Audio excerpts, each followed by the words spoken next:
بە ئەسپایی بە لەرزۆکی هەژاری ئەناڵێنێ لە شوێنێ نادیاری زمانێک دێتە گۆ هەرچەند زڕەی دێ کە تێر نابم لە گوێگرتن بە دوو گوێ زمانێک بەستێک دەنگێک نەوایەک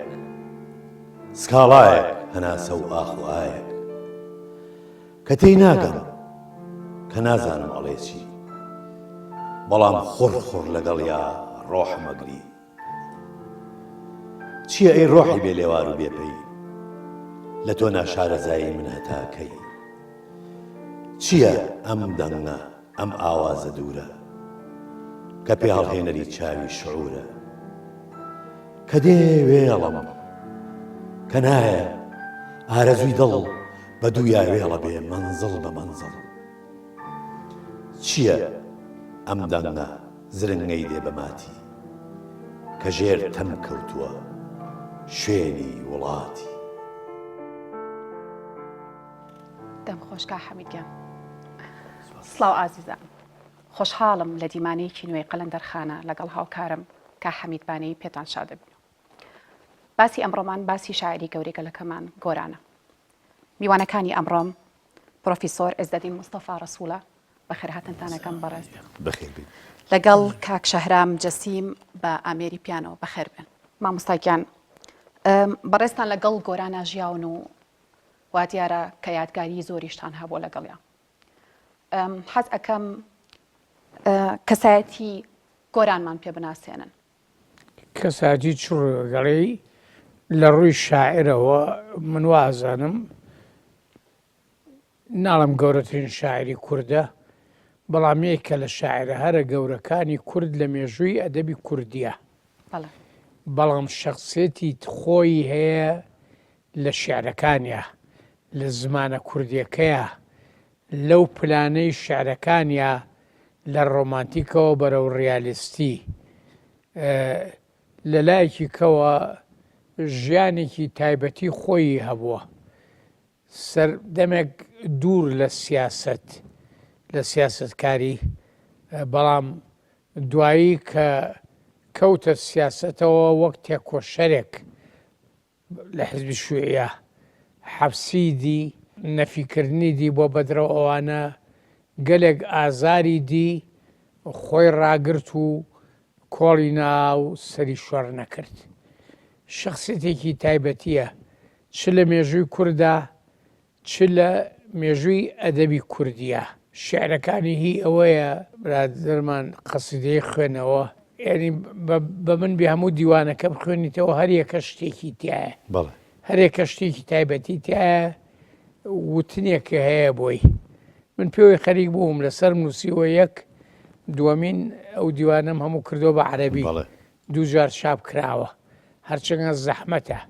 ئەو کوردیەی ئەو بکەی بە عەرەبی ڕاستە کوردیەکەیش کە بەڕاستی کوردیە بە تایبەتی لە پلەی دووەمیە کوردی پەتی بوو بە زمانی ئەو وەڵەکەی وەکو شێعری ڕۆمانتیکی کوردی تۆزێک کاری ئەدەبیاتی تورکی تایە هەندێک جار کاریگەری ئەدەبی کلاسیکی کوردیش بەسەر بەڵێ ئەدەبی کلاسیکی کوردی هیچ شارەزای هەمووی بووە شارەزوی هەمووی بۆ بە تایبەتی مەولەوی کاری زۆرە بەسەریەوە لەبەر ئەوە زۆر لایەن هەیە لە ژیانی گۆران و لە خوڵقاندن لە لای گۆرانە کە جێی لێکدانەوەیە و تا ئێستا من بەلامەوە وایە کە مافی خۆیمان هەموو نەهاوەتێ من ماندوو بووم بەوەی کە ئەو زمانەی ئەو بکەم بە عەرەبی ئەبێ بە عەرەبیەک بێ کە عەرەبی سۆز عەرەب چێژی لێ وەربگرن نەک عەرەبیەکی سەقەت زۆری کراوە بە عەرەبی بەڵام بە عەرەبێکی وشک وازام خەڵکی لە عەرەبیەکە ڕازی بوون بۆیە جاری دووەم بێپرسی من چاپ کراوەتەوە پێشەکیشم بۆ نووسیوە لە زۆر لایەنی گۆران و شعری گۆرانەوە شتیشی زۆرە هێشتا کە نەمنووسی بێ لە ژیانیا لە تێکۆشانیا لە پەیوەندیە کەسێکی گەورەیە لە ناو کووردا لە مێژووی کووردا وەکو ژیان و تێکۆشانی ئەمە لە شعرەکانی شار ڕەنگی یاوەتەوە ئەو زیندانیانە و زیندانیکردن و ئەو چەرمەسەریانی بەسەری هاتووە بەڵام پەیوەندیەکی تریش هەیە بەڕێزت لەگەڵ گۆرانە ئەویش کۆکردنەوەی دەستنووسەکان و شعرەکانی گۆرانەکە مامۆستا ئەژی گۆران بەڕەحمەت بێ خۆی باسی ئەکا لە پێشەکی دیوانەکە ئەڵێ کۆمەڵێک کەس کە بەڕاستی یەکە ناوی بەڕێست و محەمەی مامۆسای خوارێ خۆش محەمەی مەلاکەریم لەگەڵ مامۆستا جەلال دەباغ لەگەڵ گەلێک کەسی ترا کە ئێوە دەورتان هەبووە لە کۆکردنەوەی بەرهەموو شعرەکانی گۆرانە کۆکردنەوە ڕەنگە من دەورم هەبێ و چی بێ بەڵام برادرانی تر و بە تایبەتی کاکە حەمە زیاتر پێوەی خەریک بوو بە کۆکردنەوەی شعرەکانەوە شعرەکان خۆی بەو جۆرە کۆکراوەیە لای نەبوو بەڵام بڵاو کرابەوە لە ڕۆژنامە و گۆڤارە کوردیەکانە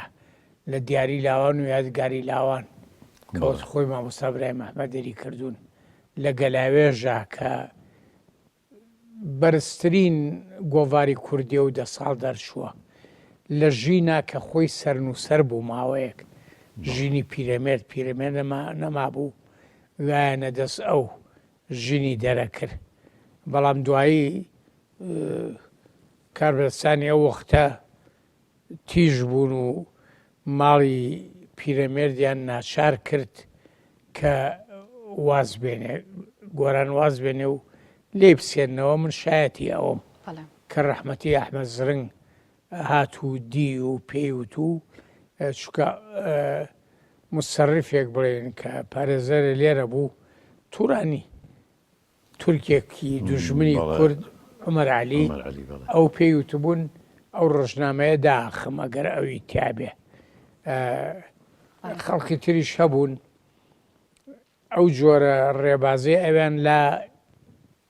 چاک نەبوو کە ڕێبازێکی سیاسی و بە تایبەتی ئەو وەختە بزوستنەوەی ئاشتی خوازان هەبوو ئەو یەکێ بوو لە 5 کەس لەوانەیە کە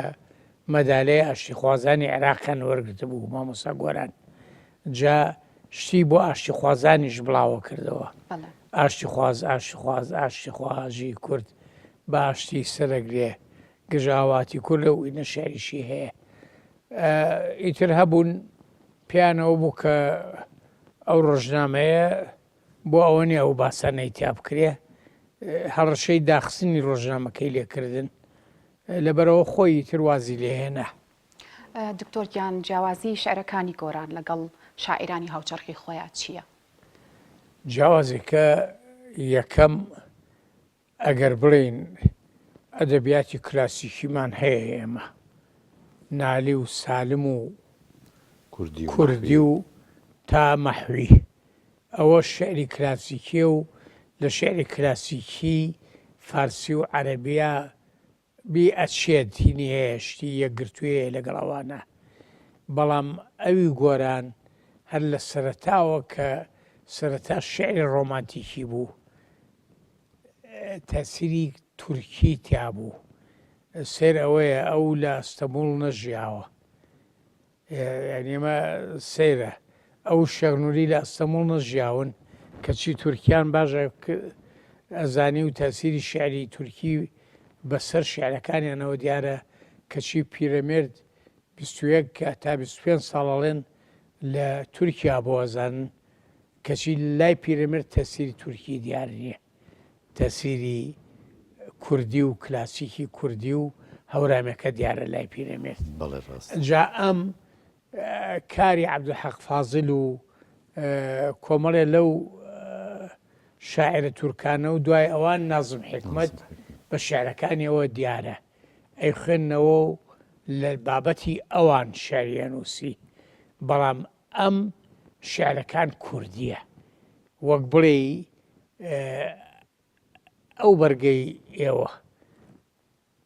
ئەو بەرگەی ئێوە قوماشەکەی هیچ شوێوی چییە بەڵام بەرگێکە جلی کوردی پێدوراوە تێگەی ئاوا ئەو هیچ بنەڕەتە تورکیە بەڵام شعری کوردی ئەدەبی کوردی پێنووسراوە و شتێکی تازە دەرچووە هەرچەندە گۆران بۆ حسابەی کە لە بەگزایی جافە خۆی بەڵێ پورزای حەمیبەیی جاف بوو بەڵێ لە بەگزایی جافە باوکی سڵوانبەیی کاتە فارسی باپیری عەبدوڵابەیی کات فارسی شاعر بوون شاعریان بە کوردی هەیە بۆیە پیانتون کاتە فارسی چونکە پاشای جاف کە نامەی نووسی بێ بۆ ئێرانەکان بە فارسی ئەوان بۆیان نووسیوە بەڵێ فارسیەکانە پیانتون کاتە فارسی هەردووکیان شاعریان هەیە هەردووکیان شاعریان هەیە و شعرەکانیان دیارە ڕەنگە هەمووی نەبێت وەختە کۆکردەوە نەبووە خۆیان ئەوەنگە دەربەز نەبوون لە دیوانێکا کۆی بکەنەوە گۆران سیر ئەوەیە لە هەڵەبجە ژیاوە و لە تێوێڵەش مامۆستا بووە هەورامیەکەی باشەزانی کاری شعری هەورامی بەسەرەوە بوو بە تایبەتی مەولەوی بەڵام کاری شعری تورکیشی بەسەرەوە بوو کە لەگەڵەوە کە لە تورکیا نەژیاوە دواییش فێری ئینگلیزی بوو یعنی توانایەکی چاکی لە زمان فێربوونا هەبوو فێری ئینگلیزی بوو ئینگلیزیێکی باشی خوێنەوە ڕێز دکتۆر شعریشی لیوکس بایرۆن و ئۆسکار وایلد و بەڵێ ئەوانەی ئەخوێنەوە ئەوانەش کاریان تێکرد من حەزمەکرد بینەوە سەر ئەو بابەتە بەڵام ئەگەر ئەم شتێکی کورتە ئەگەر خەندەخان بە گۆرانی ئەو تۆزە شعری گۆرانمان بڵێت کار کاک شەهرام هاوکارم بێ سپاسێکم هەنگە زەردە دەبڕێڕەی دوور بۆ بینینی گوڵاڵی سوور تا نەگەڕێ مێرگی بار دەمنانێتە ناو دەمی یار دەمنانێتە ناو دەمی یار چۆن بە پێی خۆی دەگوڵی گەش بۆ لای شوانی کەپەنگڕەش نەگوڵێک و نەسیان و چوار چەند لە دێدا بن نازدار چەند لە دێدا بن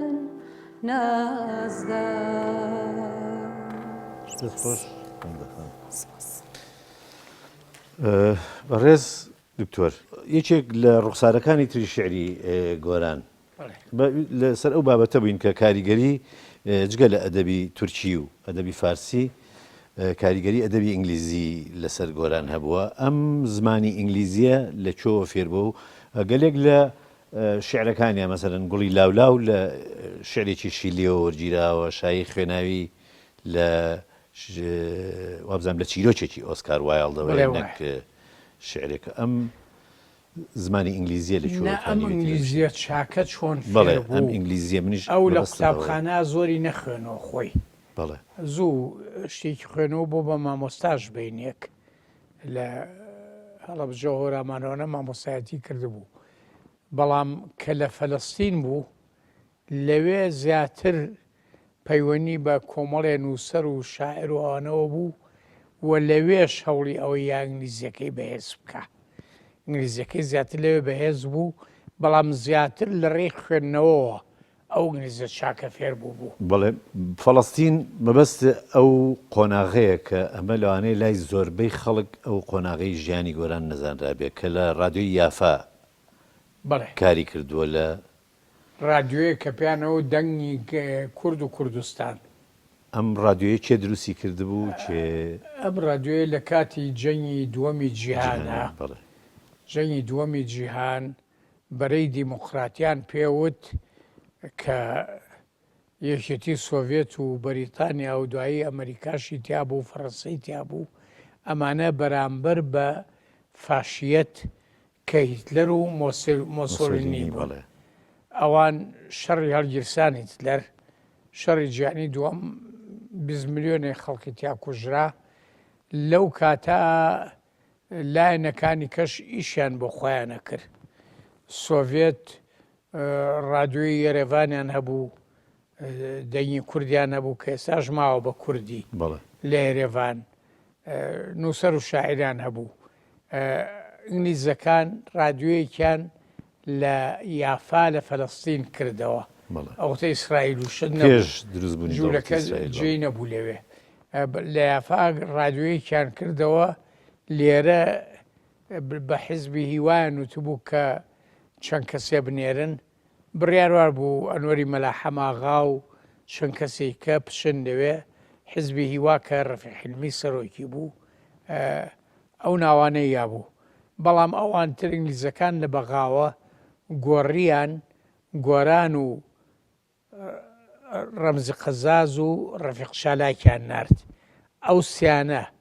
ئەو دوایە ژوازم ڕۆفی کەریمبەگ بەینێک چووەوێ دوایەکەی ڕادیۆکە لە یافا بوو،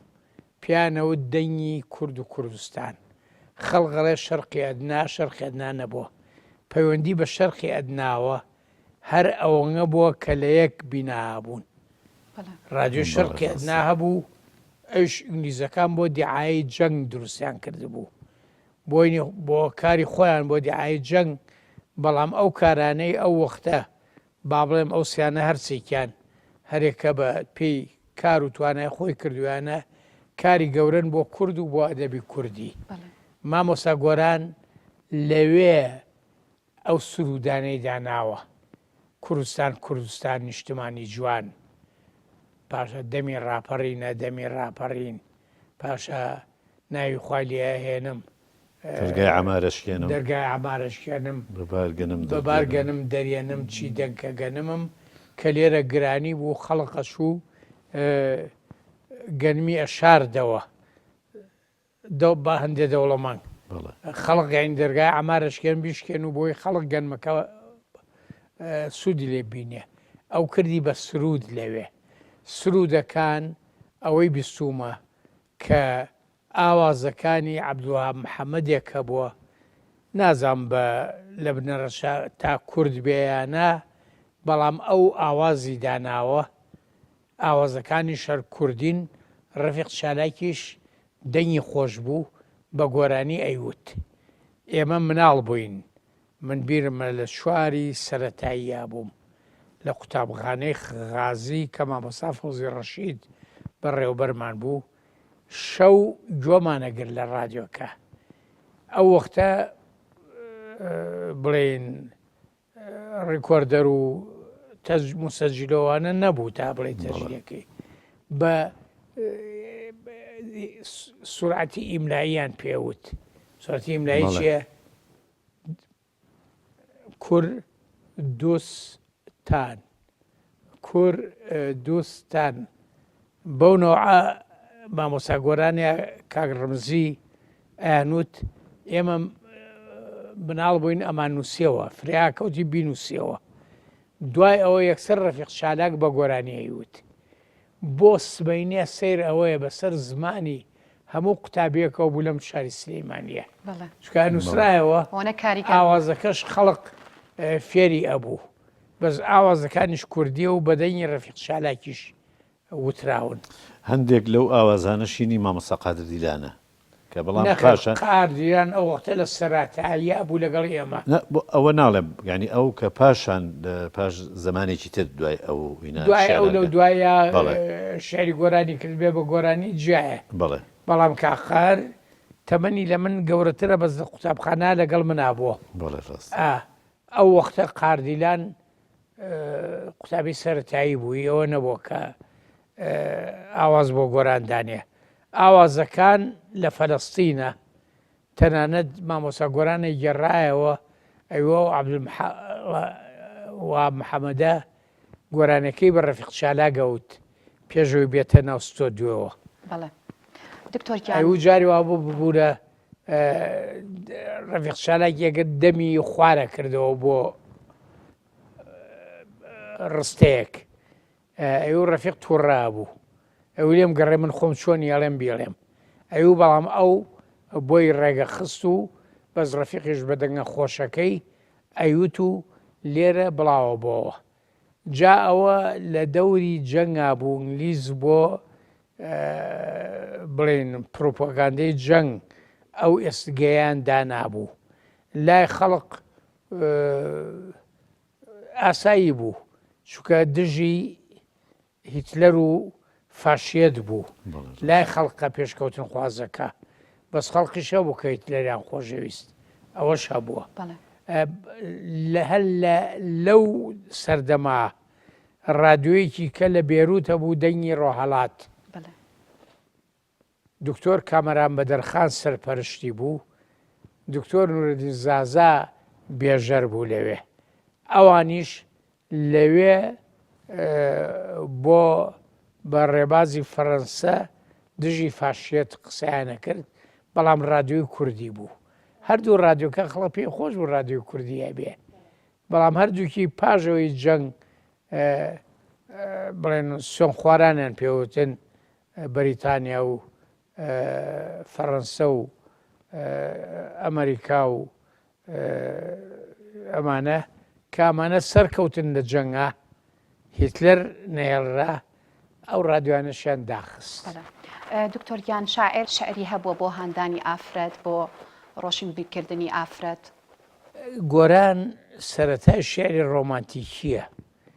شێعر ڕۆمانتیکی هەمووی بۆ ئافرەتە بۆ ژنە بۆ جوانی ئافرەتە بۆ جوانی ژنە جا نازانی ئەمە بۆ فڵان کەس وترابێ ئەویان بۆ ئەویتر وترابێ ئەو کاتە ڕەنگە نە ئەو ڕووی هاتبێ نە خەڵکی کە ڕویان هاتبێ بڵێن ئەمە بۆ فڵان کەسە ڕەنگە ئافرەتێکی دی بێ ئەگەر فەلەستینی بێ یا ئەگەر کورد بێ لێرە خۆشویست بێ حەزی لێ کرد بێ لە لای جوان بێ شعری بۆ وتووە ئەو شعرە جوانانە لەوە ناچێ هەر ئاوا لە خۆوترابێ کەسێک لە پشتێەوە نەبێ بەڵێ مامۆستا بەس ئیستا پێم باشە خەندەخان شعرێکمان بۆ بخوێنێتەوە ئەگەر کاکە شەهرام هاوکارمان بێت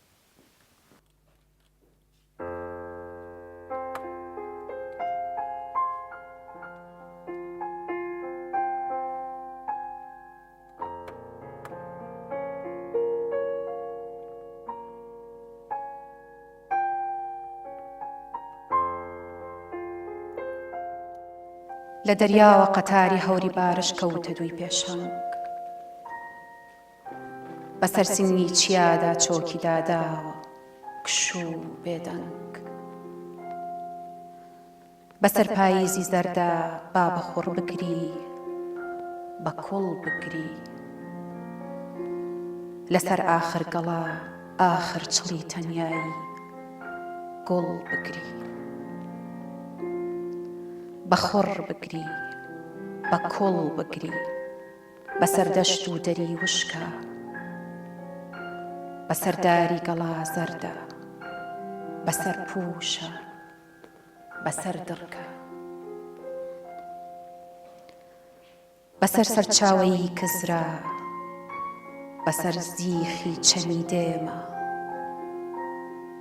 بەسەر هەر وشکیەکە وا لە هاوینی گەرم جێمە بەڵێ بگری بە کوڵ بگری هەتا ئاخر دڵۆپ بگری بە گریەی هەوری پاییز بانقم بێ سینەی کزری بەفر ئاسۆی بڵند بگرێتەوە چوارچێوەی بلورینی لە چەم هەڵسێ خوڕە و هاژەی شەپۆلی ئاوی خوێنینی دڵۆپی سارد و فێنک با لە سەردار و دەوەن بڕژێ پەپولەی زەردی ئاڵتوونی لەسەر لق هەڵوەرێ ببژێ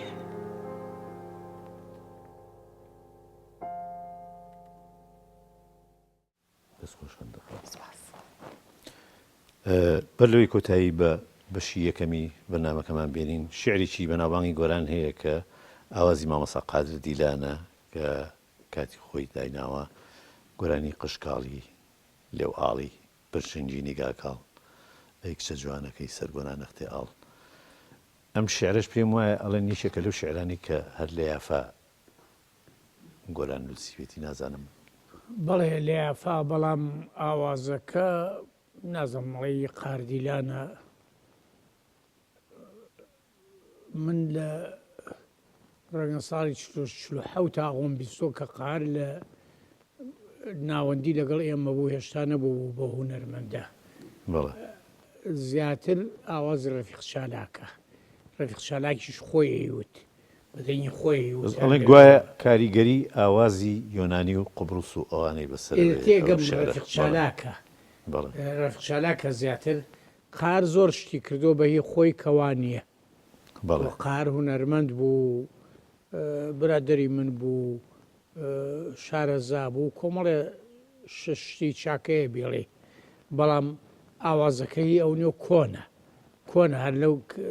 سەردەمی کە لە فەلەستین بۆ مامۆستا گۆران بە گۆرانی وتراوە شکاڵی لەو ئاڵی ئەوە دەنیایەوە چونکە دیسانەوە جۆرێک لە وێنەی ڕۆمانتیکیانەی تایە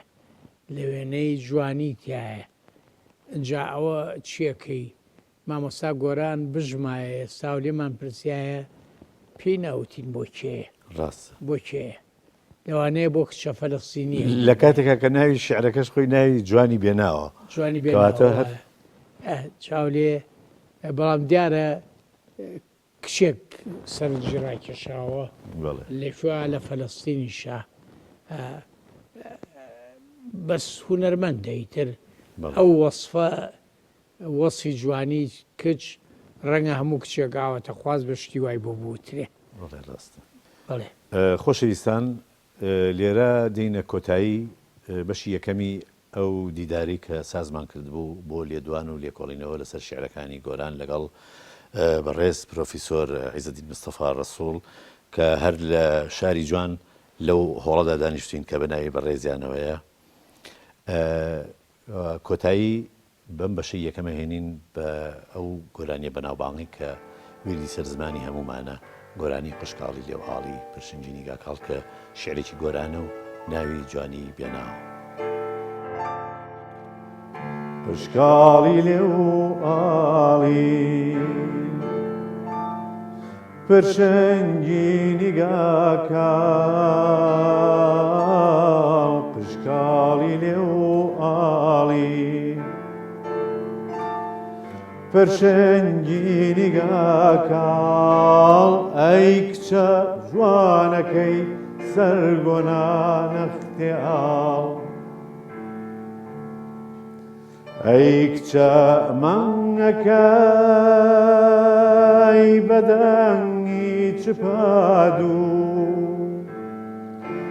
گەنگەمووی دەم و چاو مەچەک هەڵنەگرت و ئەی ئەندام وردی لەی نەرمۆڵەی ئێسکس و ئەی بەرگی ساکارێت دڵگیرتر لە هیبوو